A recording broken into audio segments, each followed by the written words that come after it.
Irmãos queridos, nós vamos abrir a palavra de Deus, a carta de Paulo aos Efésios, capítulo 3, versos 14 a 21. Efésios capítulo 3, versos 14 a 21.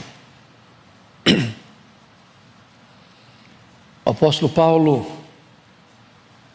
escreve, e ao escrever ele relata a sua própria oração, quando diz assim: por esta causa me ponho de joelhos diante do Pai, de quem toma o nome toda a família, tanto no céu como sobre a terra, para que segundo a riqueza da sua glória vos conceda que sejais fortalecidos com poder, mediante o seu Espírito no homem interior, e assim habite Cristo no vosso coração pela fé, estando vós arraigados e alicerçados em amor, a fim de poderdes compreender com todos os santos qual é a largura e o comprimento e a altura e a profundidade, e conhecer o amor de Cristo que excede todo o entendimento, para que sejais tomados de toda a plenitude de Deus.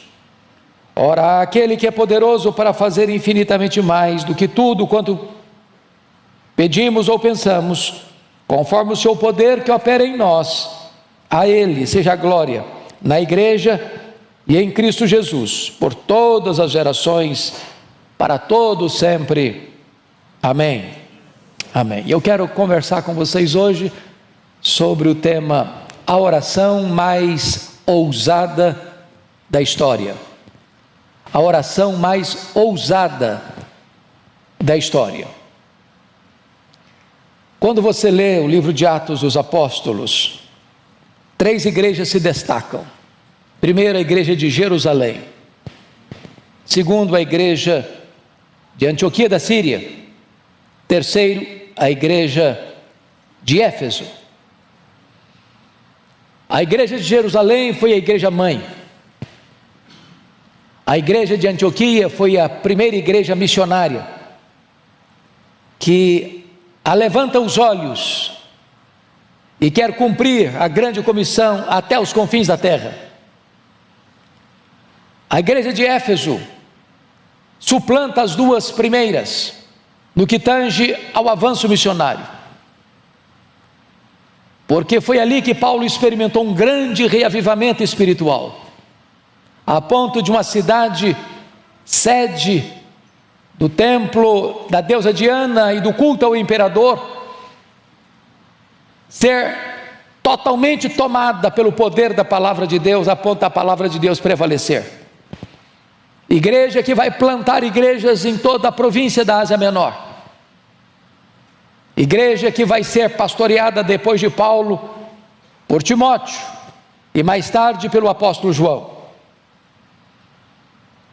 O apóstolo Paulo, depois que saiu desta cidade, onde deixa uma igreja vibrante, no meio de tantas lutas e perseguições, ao ser preso em Jerusalém, ao ser transferido para Cesareia e ser enviado para Roma, nessa primeira prisão em Roma, ele escreve esta carta, conhecida como a rainha das cartas de Paulo, talvez a mais relevante carta sobre a doutrina da igreja em todo o Novo Testamento. E nesta carta o apóstolo Paulo vai fazer 2 orações. A primeira delas relatada no capítulo 1, versos 15 a 23, onde ele pede a Deus iluminação para entendermos 3 coisas. Primeiro, para entendermos, vejam vocês comigo, no versículo de número 18, a esperança do nosso chamamento. Segundo, a riqueza da glória da sua herança nos santos. Terceiro, a suprema grandeza do seu poder para com os que cremos. Ele está pedindo que Deus abra os nossos olhos para entendermos isso, ilumine os nossos olhos para compreendermos isso, nosso chamamento, a nossa herança e o poder que está à nossa disposição. Mas nessa segunda oração, a que acabamos de ler, capítulo 3, versos 14 a 21, ele pede a Deus agora capacitação, poder.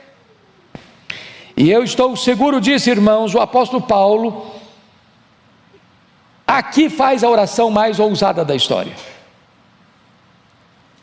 Paulo aqui se põe de joelhos e alcança o pináculo da sua teologia.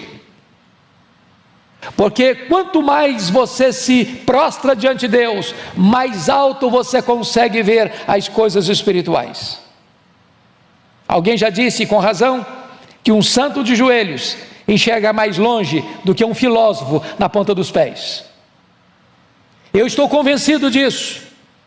A oração é o recurso mais poderoso que Deus colocou nas nossas mãos. Porque quando você ora a Deus, você está conectando a fraqueza humana à onipotência de Deus. Quando você ora, você está unindo o altar da terra com o trono do céu. E Paulo está aqui orando, pedindo que Deus revista a sua igreja com poder. Paulo está preso, é verdade, mas a palavra de Deus está algemada. Os homens podem prender um pregador, mas eles não podem algemar a sua alma. Eles podem até impedir que o pregador proclame, mas não podem impedir que um pregador ore. Porque ainda que os seus lábios sejam silenciados, a sua alma geme, a sua alma clama, a sua alma grita por Deus, e Deus escuta gemidos, e Deus escuta o silêncio, e Deus escuta a oração. Então, eu gostaria que vocês olhassem comigo esta oração que eu chamo de a oração mais ousada da história. É curioso que Paulo, mesmo preso, mesmo algemado em Roma, nesta oração, ele não faz nenhum pedido de coisas terrenas, materiais, circunstanciais. Ele podia pedir soltura da sua prisão. Ele era um homem enfermo, ele podia pedir cura para a sua enfermidade. Ele era um homem cheio de cicatrizes, enfrentando lutas, porque nesta prisão, ele escreve uma segunda carta a Filemon, onde ele vai dizer que ele era um velho, abandonado, enfrentando acusações levianas. Ele podia pedir para Deus sair em sua defesa, para que a sua reputação não ficasse manchada, mas ele não faz nenhum desses pedidos. Ele foca a sua oração especificamente pedindo a Deus capacitação de poder. Então eu gostaria que nós, com o texto aberto, pudéssemos olhar essa oração. Primeiro, vamos ver o preâmbulo desta oração. E ele começa assim: por esta causa. Que causa é esta? O que ele está falando? Por que ele introduz com esta expressão? Por esta causa tem a ver com tudo aquilo que eu já disse até agora. No capítulo 1 ele prova que a salvação é uma obra de Deus, quando Deus o Pai nos elegeu antes da fundação do mundo para sermos santos e irrepreensíveis. No capítulo 1 ele diz que nós fomos redimidos pelo sangue de Cristo e fomos adotados na família de Deus. No capítulo 1 ele vai dizer que o Espírito Santo nos foi dado, e o Espírito Santo nos selou, e o Espírito Santo nos foi dado com o penhor, dizendo que Deus vai completar essa obra que começou em nós.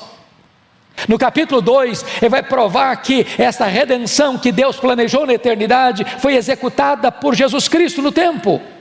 Nós estávamos mortos e Ele nos deu vida. Nós estávamos arruinados e Ele nos fez assentar nos lugares celestiais, acima de todo o principado e potestade. Nós estávamos perdidos e Ele nos salvou por sua graça.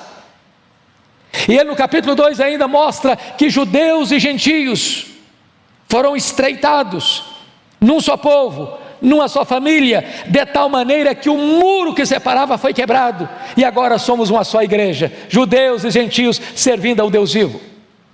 No capítulo 3 ainda, ele vai mostrar que o grande mistério de Deus, oculto das gerações, está agora revelado, que Deus forma de judeus e gentios um só povo, uma só igreja, um só rebanho, uma só família. E agora ele vai orar, pedindo esta capacitação. Por esta causa ele diz: eu me ponho de joelhos. O judeu costumava orar de pé, mas Paulo aqui por esta causa se põe de joelhos. Ele está tão extasiado com o plano da redenção, com a obra de Deus, que ele não tem outra postura a não ser se curvar diante desse Deus. E agora ele vai mostrar a motivação desta oração. Ele diz: me coloco de joelhos diante do Pai, de quem toma o nome toda a família, tanto no céu como sobre a terra. Vamos entender isso aqui, irmãos. A igreja é a família de Deus. Ainda que você tenha passado uma luta tão grande a ponto da sua família ter rejeitado você, você pertence a uma família onde não existe rejeição. O que Paulo está dizendo aqui é que a igreja do céu e a igreja da terra é uma igreja só. Aqui militante, lá triunfante. Aqui imperfeita, lá aperfeiçoada e glorificada. Então preste bem atenção nisso. A igreja tem identidade, e a identidade da igreja é o seu Pai. Lá no céu e aqui na terra, somos a mesma igreja que tem como identidade o nosso Pai. Ele toma o nome, toda a família, é a família de Deus. Aqui na terra, é a família de Deus lá no céu, é a família militante, é a família triunfante. É a igreja na terra, é a igreja no céu. Todos nós estamos todos conectados por esta mesma identidade. Chamamos Deus de nosso Pai. E agora, chega no verso 16, o apóstolo Paulo vai mostrar a sua audácia ao fazer a seguinte colocação: para que, segundo a riqueza da sua glória, vos conceda que sejais fortalecidos com poder mediante o seu Espírito no homem interior. O que ele está pedindo aqui? Para que Deus, segundo a riqueza da sua glória, conceda o que ele vai pedir. Mas o que é glória de Deus? Glória de Deus não é um atributo de Deus. Deus tem muitos atributos, muitas qualidades. Deus tem qualidades que só Ele tem, e Ele não distribuiu essas qualidades nem com os anjos, nem com os homens. Nós chamamos na teologia esses atributos de Deus de atributos incomunicáveis. Deus não comunica, não comunicou, não comunica e nem vai comunicar. Tem coisas que só Deus tem, atributos que só Deus os tem. Por exemplo, só Deus é autoexistente, só Deus é imenso, só Deus é infinito, só Deus é eterno, só Deus é imutável, só Deus é onipotente, só Deus é onisciente, só Deus é onipresente, só Deus é transcendente, só Deus é soberano. Há atributos que Ele distribuiu, comunicou a nós. Deus é amor, e nós podemos amar. Foi o sermão que nós ouvimos hoje às 8 horas da manhã. Deus é bom, e nós podemos também desenvolver bondade. Barnabé foi um homem bom. Deus é justo, e Deus requer de nós justiça. Deus é misericordioso, e nós temos que ser misericordiosos. O que Paulo está orando é para que Deus reúna todos os atributos que Ele tem, os comunicáveis e os não comunicáveis, para que segundo a riqueza da sua glória, e glória é toda manifestação do ser de Deus, é todo o refulgir da glória e dos atributos de Deus. Tudo que tu és, tudo que tu tens, use na resposta a esta oração que eu vou te fazer. É isso que ele está falando. Para que segundo a riqueza da tua glória. Agora nós vamos entender quais são, ou qual é o conteúdo deste pedido que Paulo vai fazer. E o pedido dele tem 5 aspectos. Primeiro aspecto, o que ele suplica? Vejamos, verso 16: vos conceda que sejais fortalecidos com poder, mediante o seu Espírito, no homem interior. Então, a primeira coisa que ele pede é poder interior. Por que ele pede isso? Vejam vocês, hoje o pastor Arival já fez todo o preâmbulo da nossa meditação, porque ele fez uma análise muito linda aqui hoje de manhã, sobre a questão da habitação do Espírito Santo, como aquele que vai processar dentro de nós o amor de Deus. E ele diz o seguinte: para que vos conceda que sejais fortalecidos com poder, mediante o seu Espírito, no homem interior. Todo crente salvo, claro, tem o Espírito Santo.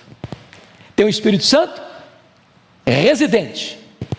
Quem não tem o Espírito Santo esse tal não é dele. Ninguém pode dizer Senhor Jesus, senão pelo Espírito Santo. Então todo salvo tem o Espírito Santo. Mas nem todo salvo que tem o Espírito Santo presente, tem o Espírito Santo presidente. Nem todo salvo que é habitado pelo Espírito Santo, está cheio do Espírito Santo. Nem todo crente, em quem o Espírito Santo habita, está revestido com o poder do Espírito. E Paulo está orando, para que você e eu, sejamos revestidos por esse poder. Que poder? É o poder que vem mediante o Espírito Santo. É Ele quem aplica, Ele quem dá o poder, Ele quem processa esse poder, Ele quem capacita. Mas onde? No homem interior. No homem interior. No homem interior. E se você parar para perceber, a vida cristã é uma vida de poder. O Espírito Santo veio trazer poder. O reino de Deus é poder. A palavra de Deus é poderosa. O Espírito Santo veio para trazer poder. Em outras palavras, o projeto de Deus é que um crente não seja fraco, vivendo uma vida medíocre, rasa, pobre, infrutífera, insossa. Não, o projeto de Deus é nos capacitar com este poder. Aliás, quando eu vejo o livro de Atos, que relata a história da igreja primitiva, há 59 referências ao Espírito Santo no livro de Atos. 59.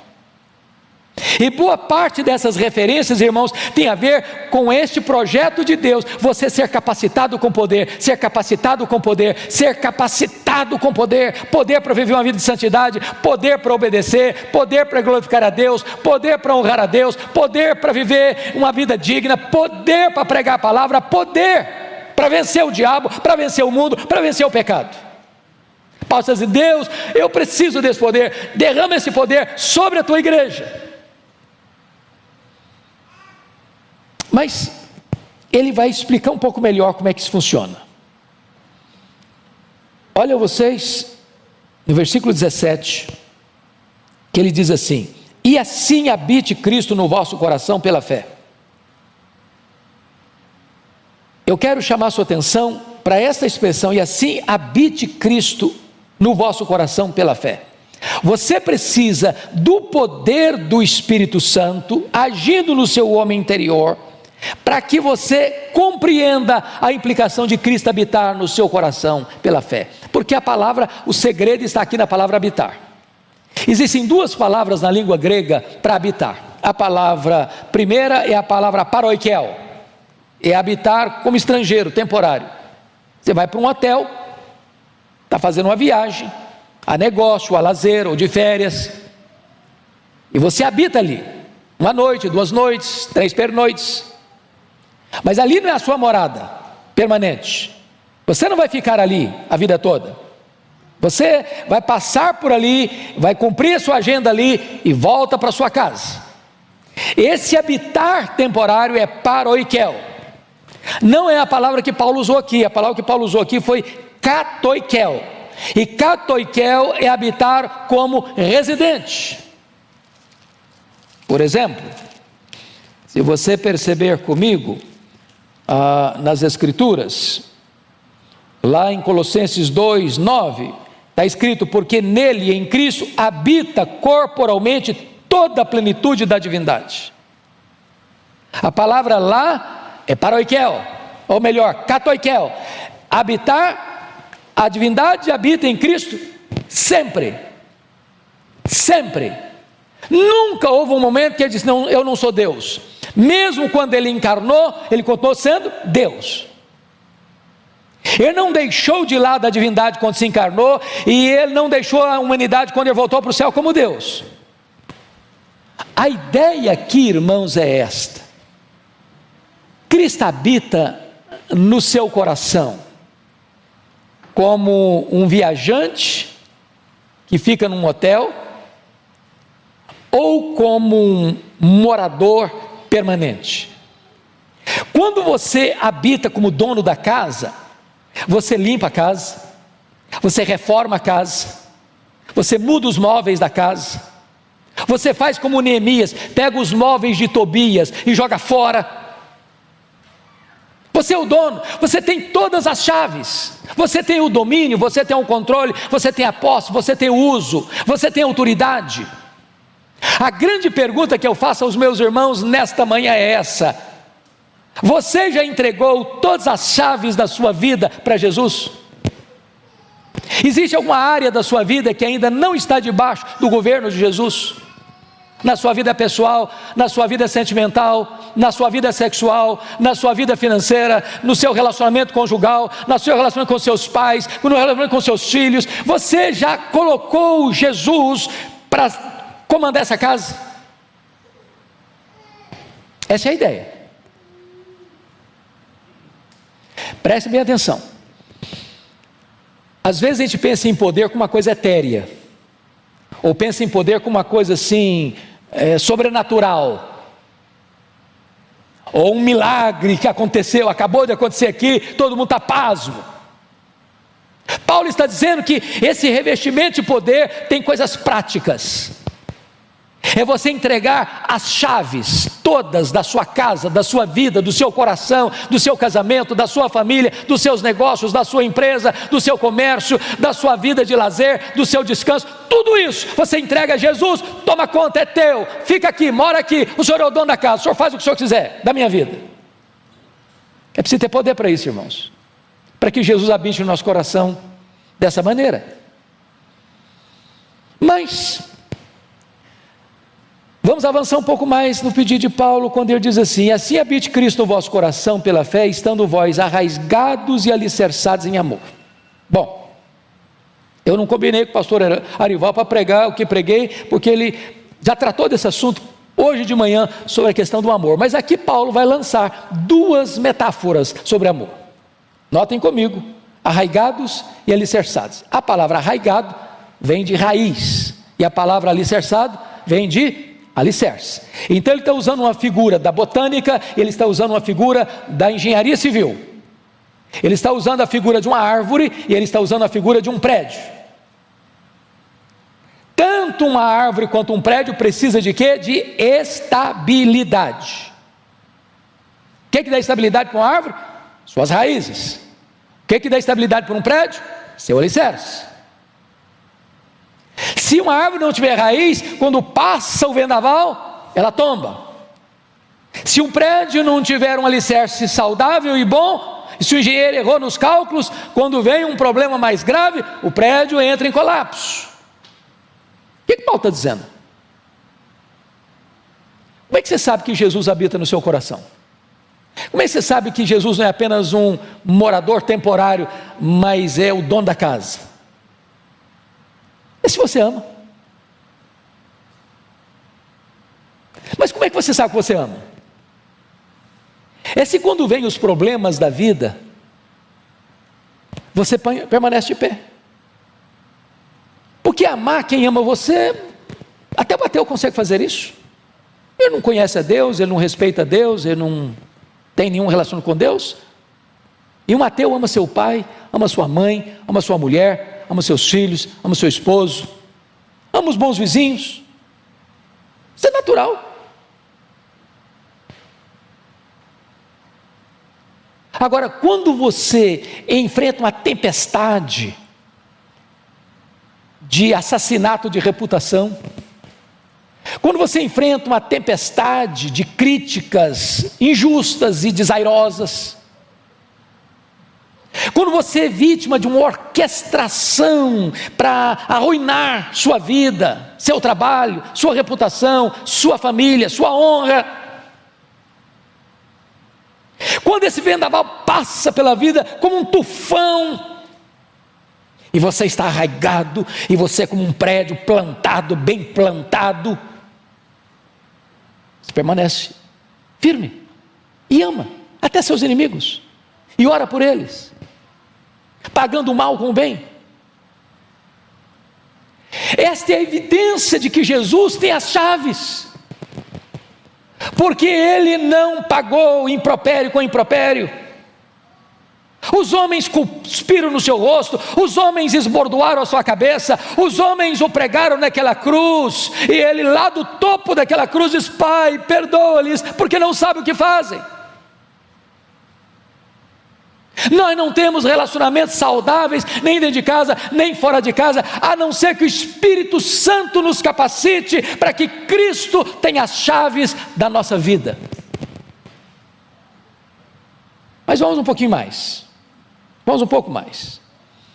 Quando você compreende que o amor é a essência da vida cristã, porque é a virtude mais importante, é superior aos dons espirituais, é a evidência de que você é uma pessoa salva, é a prova de que você é um discípulo, é a única condição que Jesus exigiu, por exemplo, para você ser restaurado para a obra dele. Quando perguntou para Pedro: você me ama, Pedro? Então, pode pastorear minhas ovelhas. Aí você vai perceber que Paulo vai avançar um pouco mais e dizer o seguinte. Veja comigo, por gentileza, o versículo 18. A fim de poderdes compreender com todos os santos qual é a largura e o comprimento e a altura e a profundidade, e conhecer o amor de Cristo. E aí você vai começar a entender algo sublime aqui. Primeiro, notem vocês, não tem possibilidade de você ser um crente verdadeiro, pleno, sozinho, desigrejado, isolado, que se basta a si mesmo. Você só vai compreender essas verdades espirituais com todos os santos, na família de Deus, no rebanho de Cristo, no corpo. Não é isolado, não tem crente desigrejado, não tem crente sozinho, não tem crente só na sua casa. Você pertence a um corpo, você pertence a uma família, você é ovelha de um rebanho, tem que ser com todos os santos. Mas mais, note você que essa compreensão do amor de Cristo passa por duas ideias, porque veja comigo, no versículo 18, eles a fim de poderes compreender, mas no verso 19 ele diz: e conhecer. Compreender e conhecer são duas palavras muito semelhantes, né, pastor, na língua portuguesa, mas aqui no grego, as duas palavras são bem distintas. Aqui no verso 18, compreender tem a ver com o aspecto teórico, da compreensão intelectual, da compreensão cognitiva, de você poder visualizar isso com clareza na sua cabeça. Mas a palavra conhecer do verso 9, já é outra palavra. Aqui é o conhecer prático, empírico, experimental, vivencial.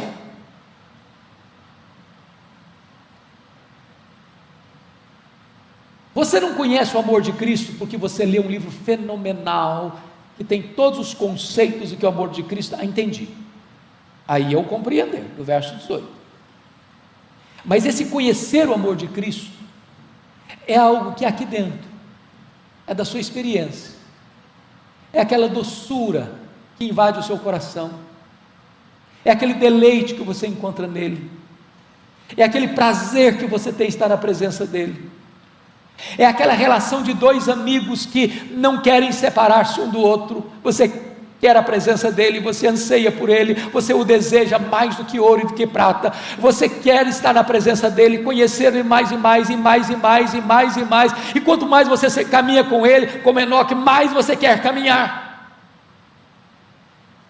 Você e eu precisamos de poder, amados, para compreendermos o amor de Cristo.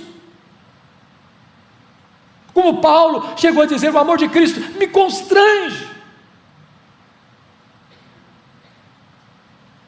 Eu não sei quanto a vocês, eu tenho um gosto imenso de ler Mark Lloyd Jones, talvez foi o pastor mais influente do século XX,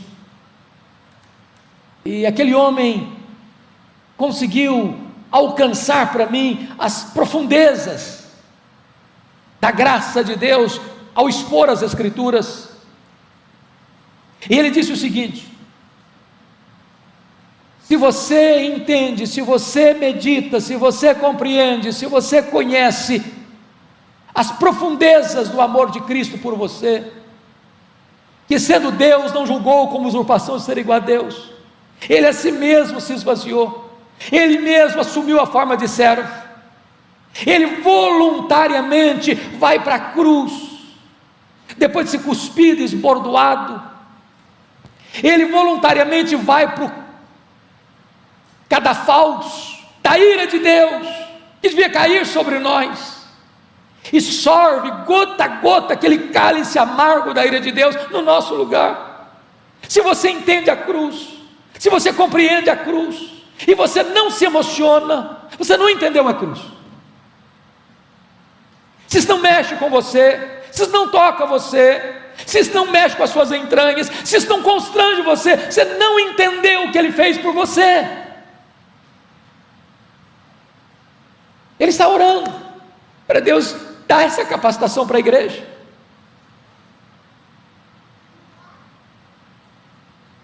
Irmãos, o amor de Cristo que é derramado no nosso coração, o amor de Deus que é derramado no nosso coração, é que faz o que Paulo está falando aí. Você precisa conhecer o amor de Cristo, que excede todo o entendimento.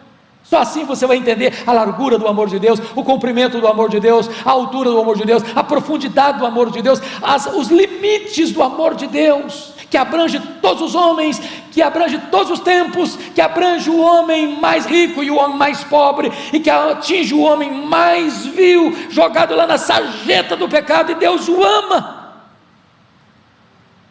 Você e eu precisamos compreender isso. Mas agora, eu acho que Paulo chega ao pináculo, ao apogeu, quando no verso 19 ele pede o seguinte: e conhecer o amor de Cristo que excede todo entendimento, para que sejais tomados de toda a plenitude de Deus. Eu acho que não tem jeito de pedir mais, tem? Bom, não tem mais jeito. O que Paulo está pedindo aqui, irmãos, é incompreensível para a nossa mente humana, porque ele não pede para que você seja tomado de Deus, ele não pede para que você seja tomado da plenitude de Deus, ele pede para que você seja tomado de toda a plenitude de Deus. Bom, voltando um pouquinho, quem é Deus? Pense nos atributos de Deus, da sua infinitude, da sua imensidão, da sua eternidade, da sua imutabilidade, da sua autoexistência, da sua onipotência, onipresença, onisciência, transcendência. Esse é um termo que às vezes nós não lidamos tanto. Transcendência, o que significa isso? Significa que tudo que existe, tudo que existe, eu vou lhe dizer algo: o universo não é nem imenso, nem infinito. Imensidão e infinitude são atributos exclusivos de Deus. Agora, para nós, o universo é imenso e infinito. Sabe por quê? Porque nenhum homem, por mais robusto que seja o seu conhecimento, por mais perito que seja no seu entendimento científico, é capaz de dizer: aqui está o último limite do universo. Os homens estão todo dia extasiados com a grandeza insondável do universo, calculando-se mais de 93 bilhões de anos-luz de diâmetro. Isso significa que se você voasse nessa velocidade da luz, você demoraria mais de 93 bilhões de anos para ir de uma extremidade à outra do universo, pois Deus é maior que isso. Não há um centímetro que Ele não possa dizer: isso aqui é meu, criei isso aqui, sou dono disso aqui, estou aqui. Ele está em toda parte. E agora Paulo orando para que você e eu, frágeis vasos de barro, sejamos tomados de toda a plenitude de Deus. Sabe qual é o problema que você e eu temos? É que nós somos tentados, ou levados, ou induzidos a pensar que tudo o que Deus pode e quer fazer na nossa vida é o que nós conhecemos, já experimentamos. Irmãos, nós só estamos arranhando a superfície. Deus tem mais, Deus tem infinitamente mais para nós.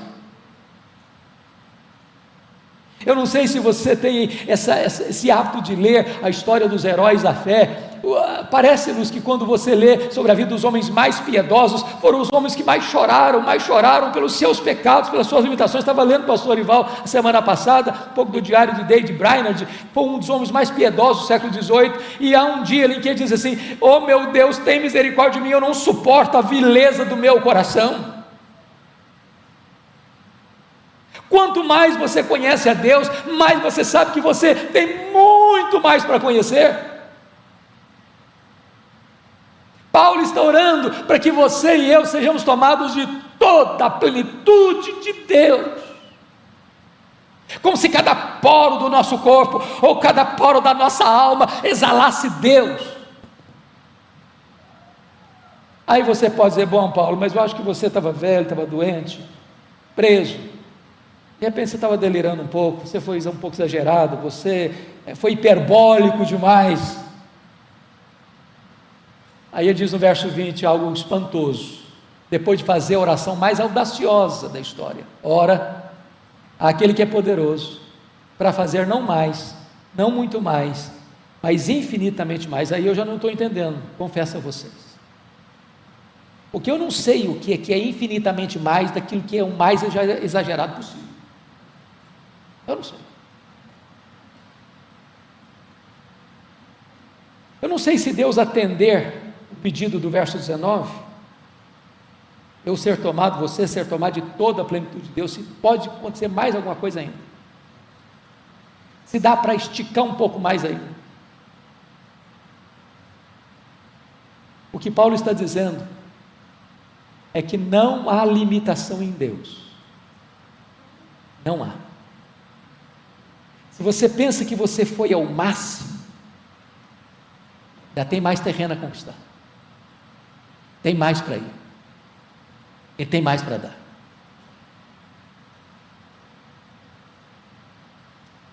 Como é que Paulo termina essa oração? Não poderia ser de outra maneira, a não ser com a doxologia. Versículo 21, ele diz: a Ele seja a glória na igreja e em Cristo Jesus, por quanto tempo? Por todas as gerações, para todo sempre. Sabe o que significa isso? Que você e eu vamos viver para sempre, e sempre, e sempre, e sempre, para exaltar este Deus. Depois que você estiver no céu, 1 milhão de anos glorificado, você ainda vai estar conhecendo esse Deus, conhecendo o amor de Deus e glorificando esse Deus.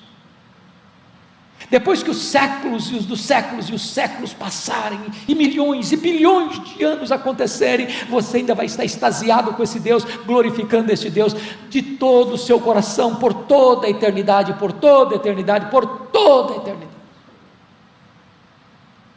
Não seria melhor começar a ensaiar agora? Vamos ficar em pé?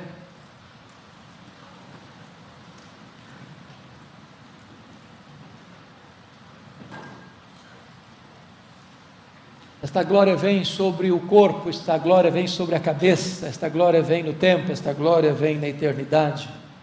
Esta é a glória que Deus quer derramar sobre nós, para vivermos esta vida maiúscula e superlativa. Senhor Deus, por amor do Teu nome, volta o Teu rosto para nós, esta hora. Nós não queremos viver uma vida rasa, supérflua, epidérmica, medíocre, rasa. Oh meu Deus, Tu tens tanto para nós.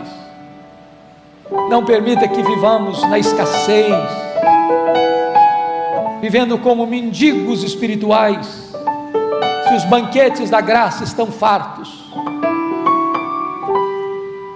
Não permita que sejamos fracos, a ponto do diabo se andar conosco, se temos toda a grandeza do Teu poder à nossa disposição. Não permita, Deus, que rebeldemente queiramos controlar áreas da nossa vida, quando todas as chaves precisam ser entregues a Jesus. Oh meu Deus, por amor do Teu nome, assiste-nos fortaleça-nos, revigora-nos, capacita-nos a viver esta vida vitoriosa em Cristo Jesus, para a tua glória e louvor, em nome de Jesus, amém. Porque todo aquele que invocar o nome do Senhor será salvo. Como, pois, invocarão aquele em quem não creem? E como crerão naqueles de que não ouviram? E como ouvirão, se não há quem pregue? E como pregarão, se não forem enviados? Como está escrito: quão formosos os pés dos que anunciam o evangelho de paz, dos que trazem alegres novas de boas coisas. Mas nem todos têm obedecido ao evangelho, pois Isaías diz: Senhor, quem creu na nossa pregação?